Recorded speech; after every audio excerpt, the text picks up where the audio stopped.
ಸುಳ್ಯದಲ್ಲಿ ಪತ್ರಿಕೋದ್ಯಮ ಆರಂಭವಾದ ಬಗ್ಗೆ ನಾವು ಮಾತಾಡಬೇಕಾಗ್ತದೆ. 1985ರವರೆಗೂ ಸುಳ್ಯದಲ್ಲಿ ಅಂತಹ ಹೇಳಿಕೊಳ್ಳುವಂತಹ ಪತ್ರಿಕೋದ್ಯಮದ ಯಾವುದೇ ವ್ಯವಸ್ಥೆಗಳಿರಲಿಲ್ಲ. 75ರಲ್ಲಿ ಸುದ್ದಿ ಬಿಡುಗಡೆ ಅನ್ನುವಂಥ ಪತ್ರಿಕೆಯಲ್ಲಿ ಆರಂಭ ಆಯಿತು. ಈ ಸುದ್ದಿ ಬಿಡುಗಡೆ ಪತ್ರಿಕೆ ಒಂದು ಪ್ರಾಯೋಗಿಕ ನೆಲೆಯಲ್ಲಿ ಆರಂಭವಾದದ್ದು, ಆದರೆ ಸಾಕಷ್ಟು ಪತ್ರಕರ್ತರನ್ನ ಹುಟ್ಟುಹಾಕಿದೆ ಮತ್ತು ಇವತ್ತು ರಾಜ್ಯದಾದ್ಯಂತ ಹಲವಾರು ಮಂದಿ ಪತ್ರಕರ್ತರು ಸುಳ್ಯದಿಂದ ಹೋಗಿದ್ದಾರೆ. ಸುಳ್ಯದಿಂದ ಹೋದ ಪತ್ರಕರ್ತರ ಸಂಖ್ಯೆ ಸುಮಾರು 50ಕ್ಕಿಂತ ಹೆಚ್ಚಿದೆ ಮತ್ತು ಸುಳ್ಯದಲ್ಲಿ ಇದ್ದುಕೊಂಡು ಕೆಲಸ ಮಾಡುವವರ ಸಂಖ್ಯೆಯು ಒಂದು 50ಕ್ಕಿಂತ ಹೆಚ್ಚಿದೆ. ಒಂದು 100-150 ಮಂದಿ ಪತ್ರಕರ್ತರು ಬೇರೆ ಬೇರೆ ಪತ್ರಿಕೆಗಳಲ್ಲಿ ಕೆಲಸ ಮಾಡ್ತಾ ಇದ್ದಾರೆ. ಅದು ಸುಳ್ಯಕ್ಕೆ ಒಂದು ಹೆಗ್ಗಳಿಕೆ. ಅಷ್ಟು ಸಂಖ್ಯೆಯಲ್ಲಿ ಪತ್ರಕರ್ತರು ಬಹುಶಃ ಇಲ್ಲಿ ಸಿಗಲಿಕ್ಕಿಲ್ಲ. ಸುಳ್ಯದಲ್ಲಿ ಆ ಪತ್ರಿಕೋದ್ಯಮದ ಬಗ್ಗೆ ಪತ್ರಕರ್ತರು ಮತ್ತು ಅತ್ಯುತ್ತಮವಾದಂತಹ ಸೇವೆಯನ್ನು ಸಲ್ಲಿಸ್ತಾ ಇದ್ದಾರೆ. ನಾವು ಬೆಳ್ಳಿ ಹಬ್ಬ ಕಾರ್ಯಕ್ರಮವನ್ನು ಮಾಡಿದಾಗ ಅವರೆಲ್ಲರನ್ನ ಕರೆದು ಇಲ್ಲಿ ಒಂದು ಸಂವಾದ ಕಾರ್ಯಕ್ರಮವನ್ನು ಸಹ ಮಾಡಿದ್ದೇವೆ. ಬಹಳಷ್ಟು ಮಂದಿ ಇಲ್ಲಿ ಬಂದು ಆಗಮಿಸಿದ್ದಾರೆ, ಬಂದು ಇಲ್ಲಿ ಕಾರ್ಯಕ್ರಮವನ್ನು ತುಂಬ ಚೆನ್ನಾಗಿ ನಡೆಸ್ಕೊಟ್ಟಿದ್ದಾರೆ. ಕಾರ್ಯನಿರತ ಪತ್ರಕರ್ತರ ಸಂಘ 1998ರಲ್ಲಿ ಸುಳ್ಯದಲ್ಲಿ ಆರಂಭ ಮಾಡಿ ಅದೇನು ಹೇಳಿದಾಗ 25 ವರ್ಷ ಆಯಿತು. ಅದಕ್ಕಿಂತ ಮೊದಲು ಸಹ ಇಲ್ಲಿ ತಾಲೂಕು ಪತ್ರಕರ್ತರ ಸಂಘ ಅಂತ ಹೇಳಿ ನಾವು ಒಂದು ಸಂಘವನ್ನು ಆರಂಭ ಮಾಡಿದೆವು. ಬೆರಳೆಣಿಕೆಯ ಮಂದಿ 4-5 ಜನ ಪತ್ರಕರ್ತರು ಮಾತ್ರ ಇದ್ದದ್ದು. ಆಗ JK ರೈಯವರು ಇವತ್ತೀಗ ಯಾರು ಸನ್ಮಾನ ಪಡೀತಾ ಇದ್ದಾರೆ, ಆ JK ರೈಯವರು ಅದರ ಪ್ರಥಮ ಅಧ್ಯಕ್ಷರಾಗಿದ್ದರು. ಅದಾದ ಮೇಲೆ ರಾಜ್ಯ ಮಟ್ಟದ ಒಂದು ನೋಂದಾಯಿತ ಸಂಘದ ಉಪಸಂಘವಾಗಿ ನಾವಿಲ್ಲಿ ಕಾರ್ಯನಿರತ ಪತ್ರಕರ್ತರ ಸಂಘವನ್ನು 98-99ರಲ್ಲಿ ಆರಂಭ ಮಾಡಿದ್ದೆವು. ಆಗ ಗಂಗಾಧರ ಮಟ್ಟಿಯವರು ಅದರ ಪ್ರಥಮ ಅಧ್ಯಕ್ಷರಾಗಿ ಕಾರ್ಯಕ್ರಮವನ್ನು ನಡೆಸಿಕೊಂಡು ಬಂದಿದ್ದೇವೆ. ಈ ಕಾರ್ಯನಿರತ ಪತ್ರಕರ್ತರ ಸಂಘದ ವತಿಯಿಂದ ಹಲವಾರು ವಿದ್ಯಾಸಂಸ್ಥೆಗಳಲ್ಲಿ ನಾವು ತರಬೇತಿ ಕಾರ್ಯಕ್ರಮಗಳನ್ನು ನಡೆಸಿಕೊಂಡು ಬಂದಿದ್ದೇವೆ. ಆಮೇಲೆ ಪ್ರತಿ ವರ್ಷ ಪತ್ರಿಕಾ ದಿನಾಚರಣೆಯ ಸಂದರ್ಭದಲ್ಲಿ ನಾವು ಶಾಲಾ ಕಾಲೇಜಿನ ವಿದ್ಯಾರ್ಥಿಗಳಿಗೆ ಪ್ರಬಂಧ ಸ್ಪರ್ಧೆ, ಭಾಷಣ ಸ್ಪರ್ಧೆ ಹಾಗೂ ಕಾಲೇಜಿನ ಮಕ್ಕಳಿಗೆ ನಾವು ಚರ್ಚಾ ಸ್ಪರ್ಧೆಯನ್ನು ನಡೆಸಿಕೊಂಡು ಬಂದಿದ್ದೇವೆ. ಈ ವರ್ಷ ಅವರಿಗೆ ಪರೀಕ್ಷೆ ಇದ್ದ ಕಾರಣ ಕಾಲೇಜಿನ ಮಕ್ಕಳು ಬರಲಿಲ್ಲ ಮತ್ತು ಹೈಸ್ಕೂಲ್ ಮತ್ತು ಜೂನಿಯರ್ ಕಾಲೇಜಿನ ಮಕ್ಕಳಿಗೆ ನಾವು ಇವತ್ತು ಸ್ಪರ್ಧಾ ಕಾರ್ಯಕ್ರಮವನ್ನು ನಡೆಸಿದ್ದೇವೆ. ಅದು ನಮ್ಮ ಅಲ್ಲಿ ಹಿರಿಯ ಪತ್ರಕರ್ತರಾಗಿ ಇಬ್ಬರು ಇದ್ದವರು ನಿಧನರಾದರು, ಅಬ್ದುಲ್ ಸತ್ತಾರ್ ಗೋರಡ್ಕ ಮತ್ತು ವೆಂಕಟ್ ಮುಂಡಡ್ಕ. ಅವರ ಸ್ಮರಣಾರ್ಥ ನಾವು ಆ ಕಾರ್ಯಕ್ರಮವನ್ನು ನಡೆಸಿಕೊಂಡು ಬಂದಿದ್ದೇವೆ. ಅದೇ ರೀತಿ ದಿವಂಗತ ಕುರುಜಿ ವೆಂಕಟರಮಣಗೌಡರ ಹುಟ್ಟುಹಬ್ಬದ ಸಂದರ್ಭದಲ್ಲಿ ಸಹ ನಾವು ಸಂಕಲ್ಪ ದಿನಾಚರಣೆ, ಅಮರ ಸುಳ್ಯ ಸಂಕಲ್ಪ ದಿನಾಚರಣೆ ಅನ್ನುವಂಥ ದಿನಾಚರಣೆ ಕಾರ್ಯಕ್ರಮವನ್ನು ಸಹ ಪ್ರತಿ ವರ್ಷ ನಾವು ನಡೆಸಿಕೊಂಡು ಬಂದಿದ್ದೇವೆ. ಇತ್ತೀಚೆಗೆ ನಾವು 2 ವರ್ಷದಿಂದ ಸುಳ್ಯ ಪ್ರೆಸ್ ಕ್ಲಬ್ ಅನ್ನುವಂಥ ಇನ್ನೊಂದು ಎಲ್ಲರೂ ಸೇರಿಕೊಂಡು ಒಂದು ಸಂಸ್ಥೆಯನ್ನು ಮಾಡಿದ ಮೇಲೆ ನಾವು ಅದನ್ನು ಪ್ರೆಸ್ ಕ್ಲಬ್ ವತಿಯಿಂದ ನಡೆಸ್ತಾ ಇದ್ದೇವೆ. ಮೊದಲು ಕಾರ್ಯನಿರತ ಪತ್ರಕರ್ತರ ಸಂಘದಲ್ಲಿ ನಡೆಸಿಕೊಂಡು ಬಂದಿದ್ದೇವೆ. ಆ ಕಾರ್ಯಕ್ರಮದಲ್ಲಿ ಒಬ್ಬ ಅಶಕ್ತ ಬಡ ವ್ಯಕ್ತಿಗೆ ಒಂದು ಧನ ಸಹಾಯವನ್ನು ಕೊಡುವಂಥ ಕಾರ್ಯಕ್ರಮ ಹಾಗೂ ಓರ್ವ ಸಮಾಜದಿಂದ ಗುರುತಿಸಲ್ಪಡದೆ ಸಮಾಜ ಸೇವೆ ಮಾಡ್ತಾ ಇರುವಂಥ ಒಬ್ಬ ವ್ಯಕ್ತಿಯನ್ನು ಸನ್ಮಾನಿಸುವಂಥ ಒಂದು ಕಾರ್ಯಕ್ರಮವನ್ನು ಸಹ ಪ್ರತಿ ವರ್ಷ ನಾವು ಪತ್ರಕರ್ತರ ಸಂಘದಿಂದ ಮಾಡಿದ್ದೇವೆ, ನಡೆಸಿಕೊಂಡು ಬಂದಿದ್ದೇವೆ.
ಸುಂದರವಾದ ಕಾರ್ಯಕ್ರಮ. ಇವತ್ತು ಪತ್ರಿಕಾ ದಿನಾಚರಣೆ.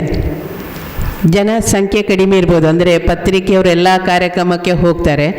ಅವರ ಕಾರ್ಯಕ್ರಮ ಬರಲಿಕ್ಕೆ ನಮಗೆಲ್ಲರಿಗೂ ಪುರ್ಸೊತ್ತಿರಲಿಕ್ಕಿಲ್ಲ. ಅಂದರೆ ಅವರ ಕಾರ್ಯಕ್ರಮ ಸಣ್ಣಗೆ ಮಾಡ್ತಾರಾ ಅಥವಾ ದೊಡ್ಡದಾಗಿ ಮಾಡ್ತಾರಾ ಗೊತ್ತಿಲ್ಲ. ಆದರೂ ಇವತ್ತು ಪತ್ರಿಕೆಯ ಕಾರ್ಯಕ್ರಮಕ್ಕೆ ಜನ ಬರ್ತಾ ಇರ್ಬೋದು, ಇನ್ನು ಬಂದು ನಮ್ಮೊಟ್ಟಿಗೆ ಸೇರಿಕೊಳ್ಬೋದು. ಈ ಒಂದು ದಿನಾಚರಣೆಯ ಕಾರ್ಯಕ್ರಮದಲ್ಲಿ ನಾವು ಭಾಗವಹಿಸಿದ್ದೇವೆ. ಎಲ್ಲ ನಾವು ಏನು ಕಾರ್ಯಕ್ರಮ ಮಾಡ್ತೇವೋ ಆ ಕಾರ್ಯಕ್ರಮ ಯಶಸ್ವಿಯಾಗಿ ಪ್ರಚಾರಕ್ಕೆ ಬರಬೇಕಿದ್ರೆ ಪತ್ರಿಕಾ ಮಾಧ್ಯಮದ ಪ್ರತಿನಿಧಿಗಳ ಪಾತ್ರ ಮಹತ್ವವಾಗಿರ್ತದೆ. ಯಾವುದೇ ಕಾರ್ಯಕ್ರಮ, ಈಗ ಹೇಳಿದರು ನಾವು ಕನ್ನಡಿ ಅಂತೇಳಿ, ಯಾವುದೇ ಕಾರ್ಯಕ್ರಮಕ್ಕೆ ನಾವು ಕನ್ನಡಿ ಇದ್ದ ಹಾಗೆ ಅಂತ, ಅಂದರೆ ಪತ್ರಿಕೆಯವರು ಕನ್ನಡಿ. ಆ ಕನ್ನಡಿಯಲ್ಲಿ ನನ್ನ ಮುಖ ನಾನು ಇದ್ದಾಗೆ ಬಂದರೆ ಅದು ಕನ್ನಡಿ ನಿಜವಾಗಿಯೂ ಹತ್ತಿರದ ಸತ್ಯ. ಒಂದು ವೇಳೆ ನನ್ನ ಮುಖವನ್ನು ನೀವು ಒಂದು ಸುಂದರವಾದ ಹುಡುಗಿಯಾಗೆ ಮಾಡಿದರೆ ಅದು ಕನ್ನಡಿ ಆಗಲಿಕ್ಕೆ ಸಾಧ್ಯ ಇಲ್ಲ. ಅಂದರೆ ನಾನು ಹೇಗಿದ್ದೇನೆ ಹಾಗೆ ಇರಬೇಕು ಅಂತ. ಅಂದರೆ ಸತ್ಯಾಸತ್ಯತೆಯನ್ನು ತಿಳ್ಕೊಂಡು ಬರೀಬೇಕು. ಪತ್ರಿಕೆಯವರು ಯಾವಾಗಲೂ ಮಾತಾಡಿದನ್ನು ಎಲ್ಲರೂ ನಂಬ್ತಾರೆ. ನೀವು ಅದು ಸುಳ್ಳಿದ್ರೂ ನಂಬ್ತಾರೆ, ಸತ್ಯ ಇದ್ದರೂ ಸತ್ಯ ನಂಬ್ತಾರೆ, ನಂಬಿಯೇ ನಂಬ್ತಾರೆ. ಅದಕ್ಕೋಸ್ಕರ ಸತ್ಯವನ್ನೇ ಬರೀಬೇಕು ಅಂತ ನನ್ನದೊಂದು ಅನಿಸಿಕೆ ಇಲ್ಲಿ ನಿಮ್ಮಲ್ಲಿ ಹೇಳಿಕೊಂಡು, ನೀವು ಸತ್ಯವನ್ನೇ ಹೇಳ್ತೀರಿ. ನಾನು ಈ ಮಟ್ಟಕ್ಕೆ ಬರಬೇಕಿದ್ದರೂ ನನ್ನ ಬಗ್ಗೆ ಕೂಡ ತುಂಬ ನೀವು ಹೊಗಳಿ ಬರೆದಿದ್ದೀರಿ. ನಾನು ರಾಜ್ಯಕ್ಕೆ ಸೀಟ್ ಸಿಕ್ಕಿದಾಗ ನಾನೊಬ್ಬಳು ಹಳ್ಳಿಯಲ್ಲಿದ್ದ ಹುಡುಗಿ, MLAಗೆ ಅವಕಾಶ ಸಿಕ್ಕಿತ್ತು. ಆಗ ನೀವು ಪೇಪರಲ್ಲಿ ಬಿಂಬಿಸಿದಿರಿ ಹಳ್ಳಿಯಿಂದ ಬಂದ ಹುಡುಗಿ ಅಂತೇಳಿ. ಆಗ ಜನಕ್ಕೆ ನನ್ನ ಪರಿಚಯ ಇತ್ತು. ನಾನು ತಾಲೂಕು ಪಂಚಾಯತ್ ಸದಸ್ಯ ಆಗಿದ್ದೆ, ಜಿಲ್ಲಾ ಪಂಚಾಯತ್ ಸದಸ್ಯ ಆಗಿದ್ದೆ, ಯುವಜನ ಸಂಯುಕ್ತ ಮಂಡಳಿ ಡೈರೆಕ್ಟರ್ ಆಗಿದ್ದೆ, ಅಧ್ಯಕ್ಷ ಆಗಿದ್ದೆ. ಹಾಗೆ ಯುವತಿಯರ ಮಧ್ಯದಲ್ಲಿ ಇದ್ದ ಕಾರಣ ಎಲ್ಲರಿಗೂ ಪರಿಚಯ ಇಲ್ಲದವರಿಗೆ ಪರಿಚಯಿಸುವಂಥ ಕೆಲಸವನ್ನು ನೀವು ಮಾಡಿದಿರಿ. ಅದಕ್ಕೆ ನಾನು ನಿಮಗೆ ಅಭಿನಂದನೆಯನ್ನು ಸಲ್ಲಿಸಿದ್ದೇನೆ.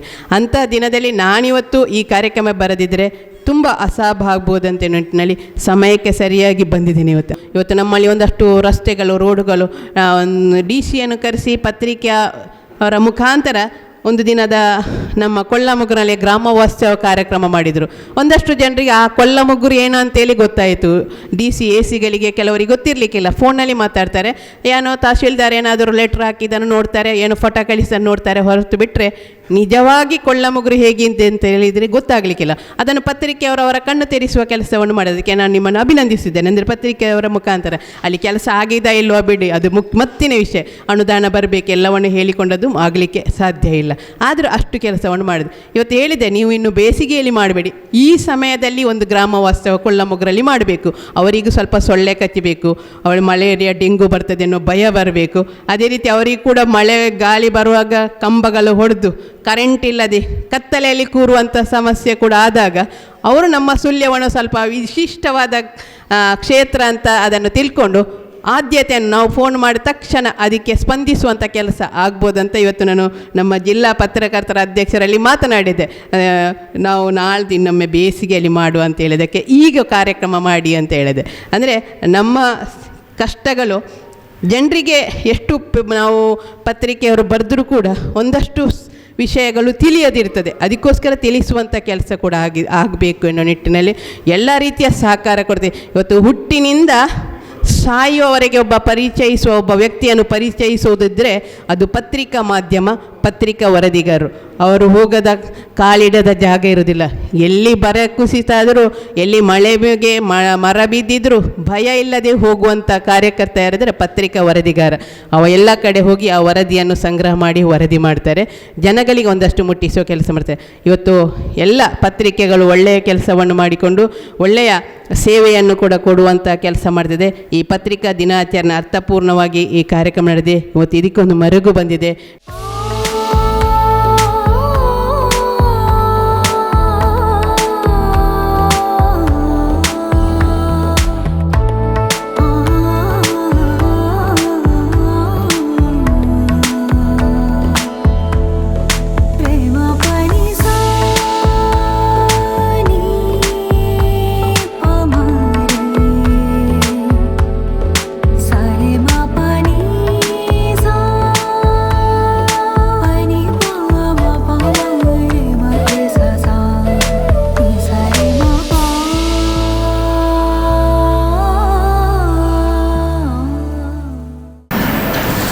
ಪತ್ರಿಕಾ ದಿನಾಚರಣೆ ಮಹತ್ವವನ್ನು ನಾನು ಪತ್ರಕರ್ತರಿಗೆ ಏನು ತಿಳಿಸಲಿ ಅಂತ ಗೊತ್ತಾಗ್ತಾ ಇಲ್ಲ.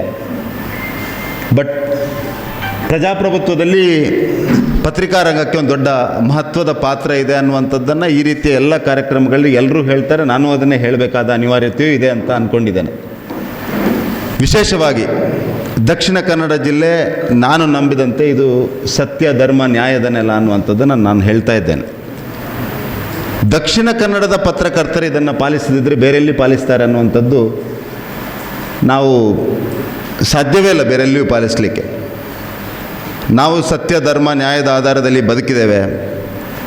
ನಾವು ಸತ್ಯ ಧರ್ಮ ನ್ಯಾಯದ ಆಧಾರದ ದೈವಗಳನ್ನು ಇಟ್ಕೊಂಡು ಆರಾಧನೆ ಮಾಡ್ತಾ ಇರುವಂಥವರು. ಹಾಗಾಗಿ ಇವತ್ತು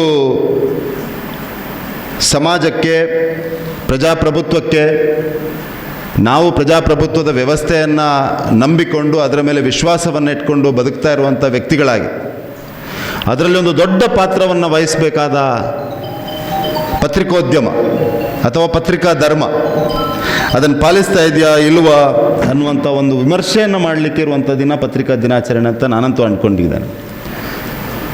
ಯಾಕೆಂದರೆ ಇವತ್ತು ಪತ್ರಿಕಾ ಧರ್ಮ ಅಥವಾ ಪತ್ರಿಕೋದ್ಯಮದ ಮಹತ್ವ ಇನ್ನೂ ಹೆಚ್ಚಾಗಿದೆ ಅನ್ನುವಂಥದ್ದು ನನ್ನ ಭಾವನೆ. ವಿಶೇಷವಾಗಿ ಇವತ್ತು ಪತ್ರಿಕಾ ಉದ್ಯಮ ಅನ್ನುವಂಥ ಒಂದು ಉದ್ಯಮ ಏನಿದೆಯಾ ಅದೊಂದು ಫಾಸ್ಟ್ ಶಿಫ್ಟ್ ಆಗ್ತಾ ಇರುವಂಥ ಸಂದರ್ಭದಲ್ಲಿ, ಒಂದು ಕಾಲದಲ್ಲಿ ಪತ್ರಿಕೆ ಅಂದರೆ it was just print media, ಪ್ರಿಂಟ್ನಿಂದ ಇಲೆಕ್ಟ್ರಾನಿಕ್ ಮೀಡಿಯಾ ಆಗಿ ಇವತ್ತು ಡಿಜಿಟಲ್ ಮೀಡಿಯಾದ ಆ ಬದಲಾವಣೆ ಏನಿದೆಯಾ it is happened in just 20 years, 20 ವರ್ಷದಲ್ಲಿ ಇಲೆಕ್ಟ್ರಾನಿಕ್ ಮೀಡಿಯಾಯಿಂದ ಡಿಜಿಟಲ್ ಮೀಡಿಯಾಕ್ಕೆ ಆಗಿರುವಂಥ ಶಿಫ್ಟ್ ಏನಿದೆಯಾ ಆ ಶಿಫ್ಟ್ ಭಾರಿ ಫಾಸ್ಟಾಗಿ ಆಗಿದೆ. ಬಟ್ ಆ ಶಿಫ್ಟ್ಗೆ ಬೇಕಾದಂಥ ವ್ಯಕ್ತಿಗಳು, ಆ ಪತ್ರಿಕಾ ಧರ್ಮವನ್ನು ಪಾಲಿಸುವಂಥ ವ್ಯಕ್ತಿಗಳು ಇವತ್ತು ಇದ್ದಾರಾ ಇಲ್ವಾ ಅನ್ನುವಂಥ ಪ್ರಶ್ನೆಯನ್ನು ನಾವೆಲ್ಲ ಮಾಡಬೇಕಾಗಿದೆ. It is very important. ಯಾಕೆಂದರೆ ಪತ್ರಿಕಾ ಧರ್ಮ ಅಥವಾ ಪತ್ರಿಕೋದ್ಯಮದಲ್ಲಿರುವಂಥ ವ್ಯಕ್ತಿಗಳು ಆ ಧರ್ಮವನ್ನು ಪಾಲಿಸಿದರೆ ಸಮಾಜದ ಉಳಿದೆಲ್ಲ ಅಂಗಗಳಿಗೆ, ಅದು ನಮ್ಮಂಥ ರಾಜಕಾರಣಿಗಳಿಗಿರ್ಬೋದು ಅಥವಾ ಎಕ್ಸಿಕ್ಯೂಟಿವ್ನಲ್ಲಿರುವಂಥ ಅಧಿಕಾರಿಗಳಿಗಿರ್ಬೋದು ಅಥವಾ ಜುಡಿಷಿಯರಿಯಲ್ಲಿರುವಂಥ ವ್ಯಕ್ತಿಗಳಿಗೂ ಕೂಡ ಇರ್ಬೋದು, ಇವರೆಲ್ಲರಿಗೂ ಒಂದು ಕನ್ನಡಿಯನ್ನು ತೋರಿಸುವುದು ಯಾರಂದರೆ ಪತ್ರಿಕಾ ಧರ್ಮ, ಪತ್ರಿಕೋದ್ಯಮದಲ್ಲಿರುವಂಥ ವ್ಯಕ್ತಿಗಳು. ಸೊ ಹಾಗಾಗಿ ನೀವು ಅದನ್ನು ಮಾಡ್ತಾ ಇದ್ದೀರಾ ಇಲ್ವಾ ಅನ್ನುವಂಥದ್ದನ್ನು ನಾನು ಹೇಳುವಂಥ ಆ ಸ್ಥಾನಮಾನದಲ್ಲಿಯೂ ನಾನಿಲ್ಲ, ಅಷ್ಟೊಂದು ವಿವೇಚನೆಯೂ ನನಗಿಲ್ಲ, ಅಷ್ಟೊಂದು ಜ್ಞಾನವೂ ನನಗಿಲ್ಲ ಅನ್ನುವಂಥದ್ದನ್ನು ಈ ಸಂದರ್ಭದಲ್ಲಿ ಹೇಳ್ತಾ, ಬಟ್ ಖಂಡಿತವಾಗಿ ಒಂದು ವಿಮರ್ಶೆಯ ಅಗತ್ಯ ಇದೆ. Because of the shift in ಪತ್ರಿಕೋದ್ಯಮದ ಈ ಉದ್ಯಮದಲ್ಲಿ ಆಗ್ತಾ ಇರುವಂಥ ಈ ಕ್ಷಿಪ್ರ ಬೆಳವಣಿಗೆಗಳಲ್ಲಿ, ಕ್ಷಿಪ್ರ ಬದಲಾವಣೆಗಳಲ್ಲಿ ಮತ್ತು ಅದಕ್ಕೆ ಬರ್ತಾ ಇರುವಂಥ ವ್ಯಕ್ತಿಗಳು are they really passionate about ಪತ್ರಿಕೋದ್ಯಮ, ಆ ಪ್ಯಾಷನ್ನಿಂದ ಬರ್ತಾ ಇದ್ದಾರೆ ಅಥವಾ ಇನ್ನೊಂದು ಉದ್ಯೋಗವಾಗಿ ಇದನ್ನು ತೆಗೆದುಕೊಳ್ತಾ ಇದ್ದಾರೆ ಅನ್ನುವಂಥದ್ದು ಪ್ರಶ್ನೆ. ನಾನು ಸೈನ್ಯಕ್ಕೆ ಸೇರ್ತಾ ಇರುವಂಥ ಸಂದರ್ಭದಲ್ಲಿ ಕೂಡ ಸೈನ್ಯದಲ್ಲಿ ಸೇರುವಾಗ, ಅಧಿಕಾರಿಗಳಾಗಿ ಸೇರುವಾಗ ಅಲ್ಲಿ ಸೈಕಾಲಜಿ ಟೆಸ್ಟ್ ಅಂತ ಒಂದು ಮಾಡ್ತಾರೆ. ಆ ಸೈಕಾಲಜಿ ಟೆಸ್ಟಲ್ಲಿ there are 3 aspects to that test. ಒಂದು, ನಿಮ್ಮ ಸೈಕಾಲಜಿಯನ್ನು ರಿಟರ್ನಲ್ಲಿ ನೀವು ಏನು ಅಂತ ತೆಗೆದುಕೊಳ್ತಾರೆ. ಅದಕ್ಕೆ ಒಂದು 2-3 ಟೈಪ್ನ ಟೆಸ್ಟ್ ಇದೆ. ವರ್ಡ್ ಅಸೋಸಿಯೇಷನ್ ಟೆಸ್ಟ್ ಅಂತ ಇದೆ, ಸಿಚುವೇಷನ್ ರಿಯಾಕ್ಷನ್ ಟೆಸ್ಟ್ ಅಂತ, ಈ ರೀತಿ ಬೇರೆ ಬೇರೆ ಟೆಸ್ಟ್ಗಳಿದೆ. ಆ ಟೆಸ್ಟ್ನ ಆಧಾರದಲ್ಲಿ ನಿಮ್ಮ ಸೈಕಾಲಜಿಯನ್ನು ನೀವು ಬರೆದಿರೋ ಆಧಾರದಲ್ಲಿ ಒಂದು ಮ್ಯಾಪಿಂಗ್ ಮಾಡ್ತಾರೆ. ಅದರ ನಂತರ ನಿಮಗೆ ಒಂದಷ್ಟು ಚಟುವಟಿಕೆಗಳನ್ನು ಮಾಡಿಸ್ತಾರೆ.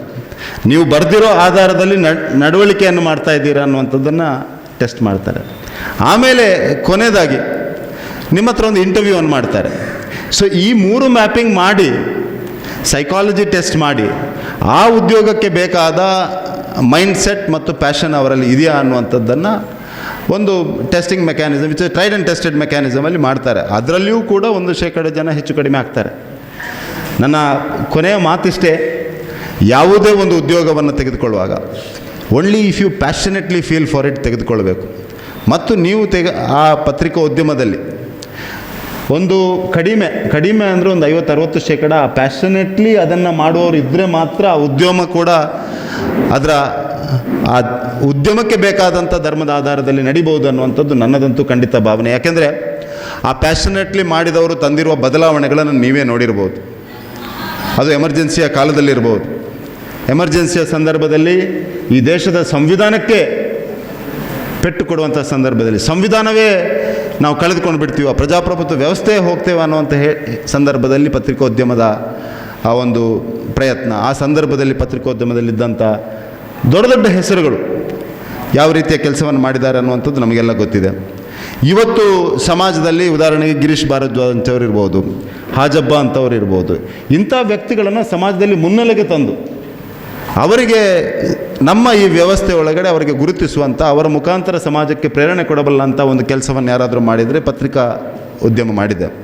ಕಾರ್ಗಿಲ್ ಯುದ್ಧದ ಸಂದರ್ಭದಲ್ಲಿ, ಕಾರ್ಗಿಲ್ ಯುದ್ಧದಲ್ಲಿ ನಮ್ಮ ಸೈನಿಕರು ತೋರಿಸಿದಂಥ ಶೌರ್ಯ, ಪರಾಕ್ರಮ, ಆ ಪ್ರದೇಶಗಳಲ್ಲಿ ಅವರು ಮಾಡಿದ ಸಾಹಸಗಾಥೆಗಳನ್ನು ಜನರಿಗೆ ತಿಳಿಸುವಲ್ಲಿ ಪತ್ರಿಕಾ ಉದ್ಯಮಿಗಳು ಅಥವಾ ಪತ್ರಿಕೋದ್ಯಮಿಗಳು ಮಾಡಿದಂಥ ಕೆಲಸಗಳನ್ನು, ಈ ರೀತಿ ಯಾವಾಗ ಪ್ಯಾಷನ್ ಅದರಲ್ಲಿ ಆಗ್ತದೆ, ಯಾವಾಗ ಅದನ್ನು ಕೇವಲ ಒಂದು ಉದ್ಯೋಗವಾಗಿ ನಾವು ತೆಗೆದುಕೊಳ್ಳೋದಿಲ್ವ, ಆಗ ಈ ರೀತಿಯ ಬದಲಾವಣೆಗಳನ್ನು ಮಾಡಬಲ್ಲೆವು. ಹಾಗಾಗಿ ನನ್ನ ವಿನಂತಿ ತಮ್ಮೆಲ್ಲರಲ್ಲೂ, ಒಂದು ವಿಮರ್ಶೆಯ ಕಾಲ ಇದು, ಒಂದು ಉದ್ಯಮ ಬದಲಾಗ್ತಾ ಇರುವಂಥ ಕಾಲದಲ್ಲಿ, ಒಂದು ವಿಮರ್ಶೆಯ ಕಾಲಘಟ್ಟದಲ್ಲಿ ನಾವಿದ್ದೇವೆ. ನಮ್ಮ ಪ್ರಜಾಪ್ರಭುತ್ವ ಒಂದು ಮೇಜರ್ ಶಿಫ್ಟ್ ಆಗ್ತಾ ಇರುವಂಥವು ಸಂದರ್ಭ ಇದು.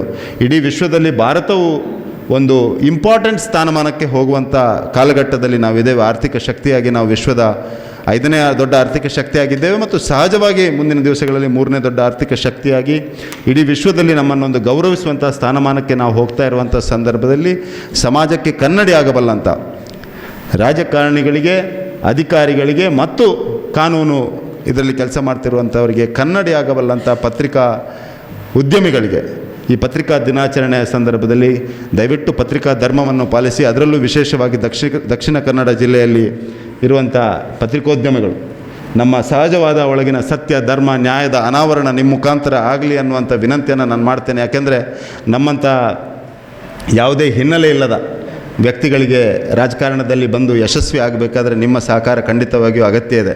ಯಾಕೆಂದರೆ ಗಾಡ್ ಫಾದರ್ ಇದ್ದರೆ ಸುಲಭವಾಗಿ ರಾಜಕಾರಣದಲ್ಲಿ ಯಶಸ್ವಿ ಆಗ್ಬೋದು, ಬಟ್ ರಾಜಕಾರಣದಲ್ಲಿ, ಪ್ರಜಾಪ್ರಭುತ್ವದಲ್ಲಿ ಸಾಮಾನ್ಯ ವ್ಯಕ್ತಿಗಳು ಮುಂದೆ ಬರಬೇಕಾದ್ರೆ ಈ ಪತ್ರಿಕೋದ್ಯಮ ನಿಜವಾಗಿಯೂ ಧರ್ಮವನ್ನು ಪಾಲಿಸಬೇಕು ಅನ್ನುವಂಥ ಒಂದು ವಿನಂತಿಯನ್ನು ಮಾಡ್ತೆ. ಯಾಕೆಂದರೆ ಧರ್ಮದ ಆಧಾರದಲ್ಲಿ ನಡೆದರೆ ಮಾತ್ರ ಭಾರತ ಯಾವತ್ತೂ ಯಾವ ಸ್ಥಾನಮಾನಕ್ಕೆ ಹೋಗಬೇಕಾದ ಅದಕ್ಕೆ ಹೋಗಿದೆ.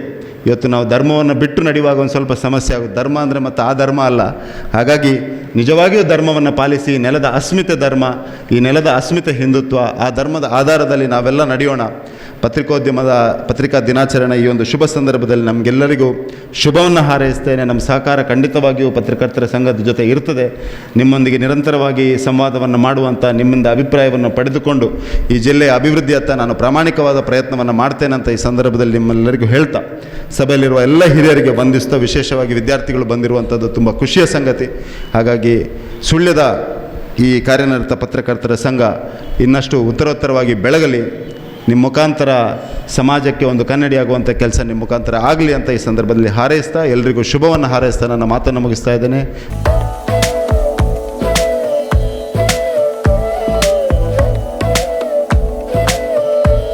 ಜನ MLA MP ಹಿಂದೆ ಬಂದರು, ಅವರು ಹೋದರು, ಅವರೇ ಹಿಂದೆ ಹೋದರು. ಇಲ್ಲಿ ಏನು ಕಾರ್ಯಕ್ರಮ ಆಯಿತು ಅವರಿಗೂ ಗೊತ್ತಿಲ್ಲ, ನಾಳೆ ನಮಗೂ ಗೊತ್ತಿರೋದಿಲ್ಲ. ಆ ಥರ ಪರಿಸ್ಥಿತಿ. ಎಲ್ಲರೂ ವಿಮರ್ಶೆಗೆ ಒಳಪಡಿಸ್ತಾರೆ, ಆದರೆ ನಮಗೆ ಅಂತ ಹೇಳೋ ಟೈಮ್ ಕೊಡೋಕ್ಕೆ ಯಾರಿಗೂ ಸಮಯ ಇಲ್ಲ. ನಮ್ಮಿಂದನೇ ಎಲ್ಲವೂ ಆಯಿತು ಅಂತ ಹೇಳುವಂಥ MLA MPಗೆ ನಮಗೆ ಸಮಯ ಕೊಡೋಕ್ಕೆ ಅವರಿಗೆ ಸಮಯ ಇಲ್ಲ. ಅವ್ರ ಮಾತು ಕೇಳಬೇಕು, ಅವರ ಮಾತು ಕೇಳಬೇಕು, ಅವ್ರ ಮಾತು ಹೇಳೋದನ್ನು ಕೇಳಬೇಕು. ನಮ್ಮಲ್ಲಿ ನಡೆದ ಕಾರ್ಯಕ್ರಮಗಳ ಮಾತುಗಳು ಕೇಳೋದಕ್ಕೆ ಅವರಿಗೆ ಸಮಯ ಇಲ್ಲ. ಬಹುತೇಕ ಸಮಯ ಹೀಗೇ. ನಮಗೆ ನಾವು ಫ್ರೀ, ನಾವು ಎಲ್ಲರಿಗೂ free.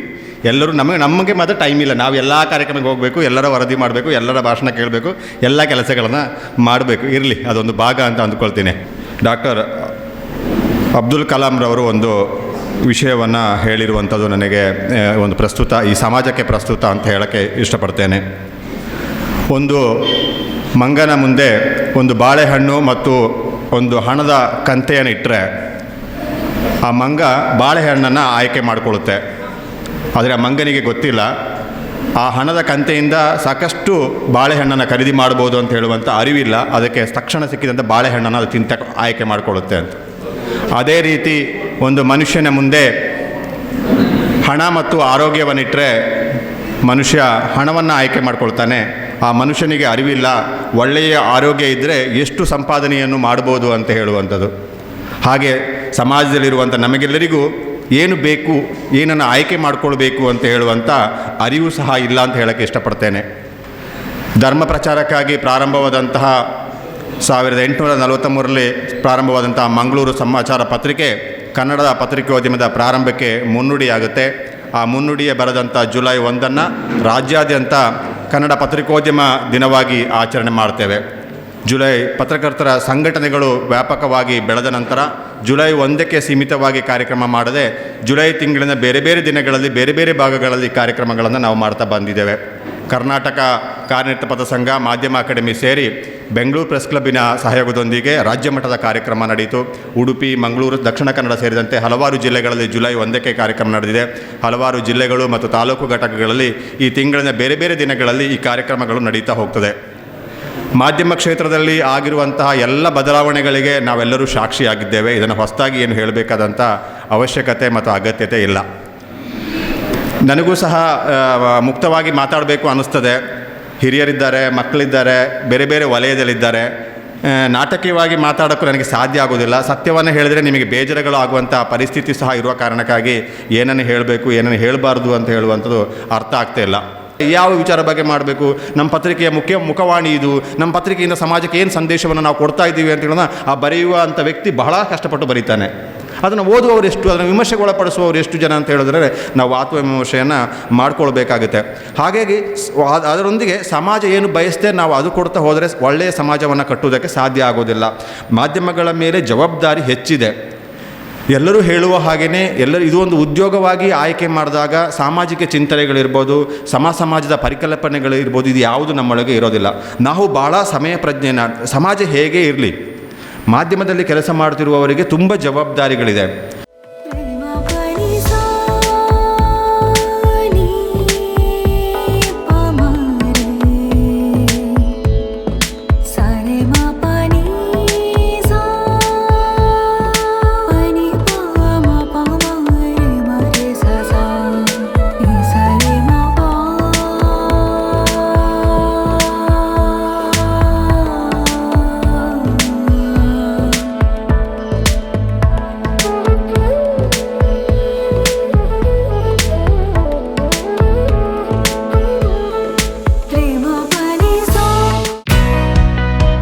Karnataka agri garden nursery, Mogarpane, Halegate, Sullia.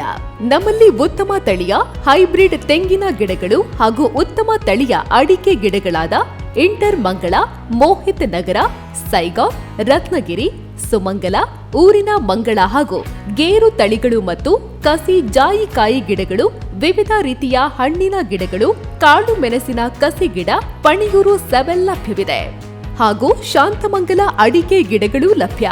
Karnataka agri garden nursery, Mogarpane, Halegate, Sullia. Contact 9048865019.